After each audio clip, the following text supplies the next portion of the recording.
The truth about this title is that the jab is eye-catching, but it's really about his lead hand.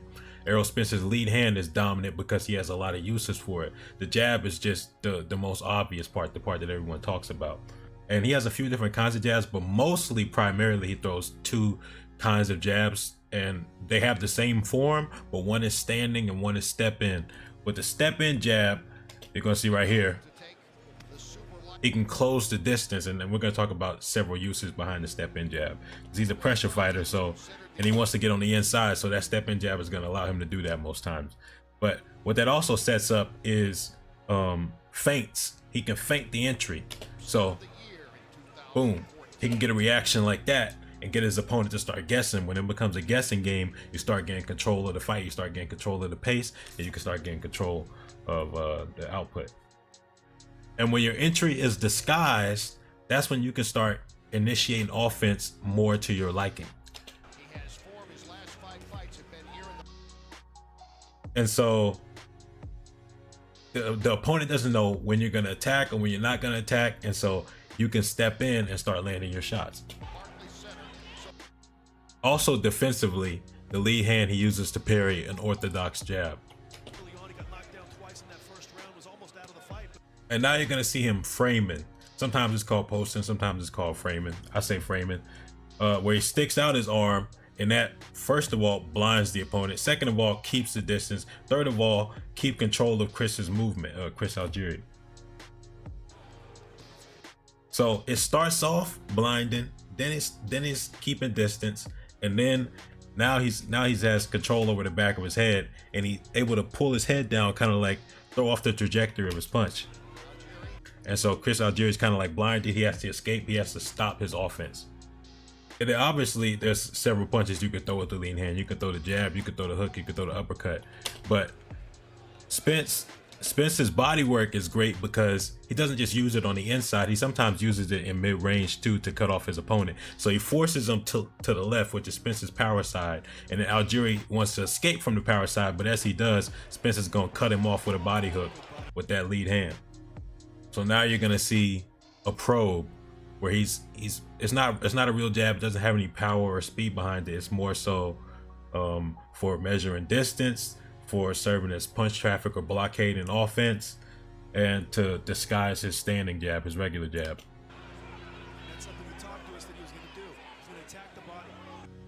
So they're serving as feints, and they're serving as measurements, and they're serving as defense.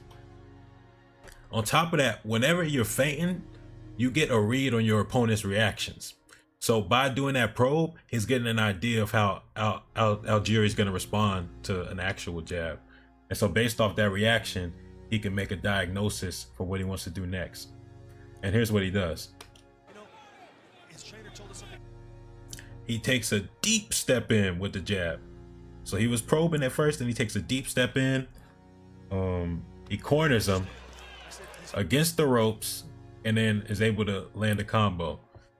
But so one thing to take note of is that whenever Chris is getting jabs thrown at him by Spence is backing him up a lot, and Spence probably realized that if he stepped in deep, he was going to back Algieri up against the ropes. If he backs him up against the ropes, he can work on the inside, and so that's how he got here.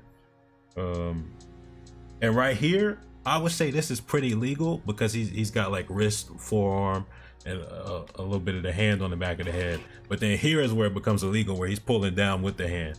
At first, so this is one of the forms of control with the lead hand on the inside. This is very subtle a lot of times. This one isn't so subtle. That's why the ref comes in. But he has the control around the neck, pulling Algieri's head down. So first of all, Algieri can't see, Algieri can't move his head or his upper body, and Algieri can't pull back because he's getting pulled down. So that means he can get punished to the body and to the head with that left hand from Spence. But that's also illegal, the way he's pulling them down. But at first it wasn't illegal when he had the forearm down on the neck. That wasn't super illegal. But once he started holding with the hand for a few seconds, it got illegal. So it's the same thing here, how it was a few seconds ago, where he takes a deep step in. The jab serves as a setup for him to close the distance, and he steps in, he's able to land his combo. And then pay attention, Chris isn't really providing much pushback to Spence early on. This is mostly going to be in the first round because you can see the writing on the wall for fights in the first round a lot of times. That's my opinion. So a lot of this analysis is going to be on the first round because you see a lot and you see enough to make an analysis. So pay attention to how Chris responds to when Spence steps in. He shells up, he leans down, he's not, at least early on, he's not looking for a lot of counters. He's not really threatening Spence or punishing him. So Spence is, if you don't give something to push Spence off or to punish Spence or to threaten him, he's just gonna start working. Spence is mostly gonna throw a traditional jab, but sometimes he'll flick it out depending on the context. So Algieri here was being a little bit like sporadic. He's being like jumpy and twitchy, and so Spence starts flicking the jab to try and slow him down and chase him down, make him stop all the twitchy stuff. This one I'm gonna do in slow-mo because the move he does is real subtle, and it's another form of control on the inside. Watch this. So he steps deep outside. His foot is way over here outside, so he can line up the left hand. And then look at what his right arm is doing. He pulls him outward, or really inward, because to the left. He pulls him towards the left, throws off the trajectory of that left hook so it doesn't land. It's real subtle. This is what it looks like in full speed.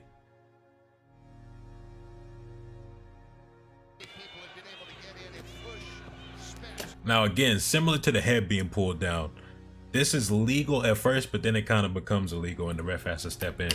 So he's gonna get control of the lead arm of Algieri with his arm, which at first is fine if it's like a normal overhook and he's not pulling down on it, if he just has the arm over the arm. But once he starts pulling on the arm and controlling the arm, wrapping it up, it becomes illegal.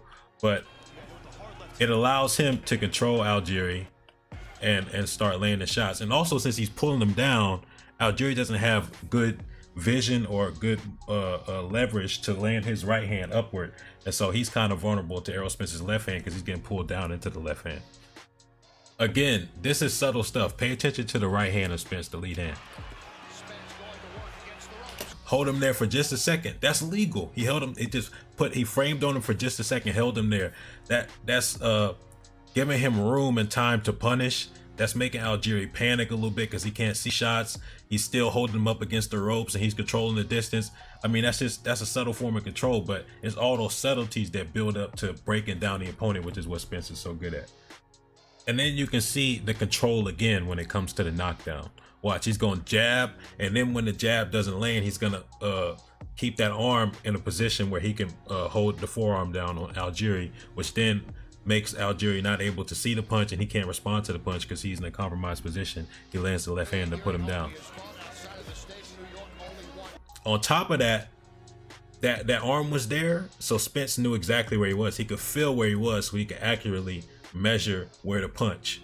So he's controlling him as far as distance, he's controlling his movement, he's controlling what Algieri can see, and then Spence is also controlling where he knows to punch. So yeah, this was a good little breakdown on Spence's lead hand, at least versus orthodox. It may be different versus southpaw, but yeah. Immortality Serum out. Immortality Serum is the faction. Plenty entertainment if you're asking. Game and commentary and reactions. There ain't no faking, neither is the capping. It just goes lights, camera, action. Let's go.